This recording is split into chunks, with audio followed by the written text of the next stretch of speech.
नव दुर्गा उत्सव समिति भांगरदा की ओर से हमारी पार्टी को इस कार्यक्रम के ऊपर 101 रुपए नजर होते हैं। मां अम्बे रानी इस समिति को सदा सुखी रखे और ऐसे कार्यक्रम करवाते रहे। देखिए ये छोटू राणा का भजन है, उसमें से हमारी पलटा बोल रहा हूँ। हाँ बोलो। वो तीन बाण के धारी तीनों बाण चलाओ ना, अरे मुश्किल में है दास जरा अब जल्दी आओ ना।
की बात है।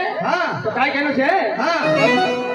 अरे गयो धनुष का पास रावण सिया के देखी ना, अरे खूब लगाव जोर बठी गयो डोमल्या देखी ना। गयो धनुष का पास रावण सिया के देखी ना, खूब लगाव जोर बठी गयो डोमल्या देखी ना। गयो धनुष का पास रावण सिया के देखी ना, वो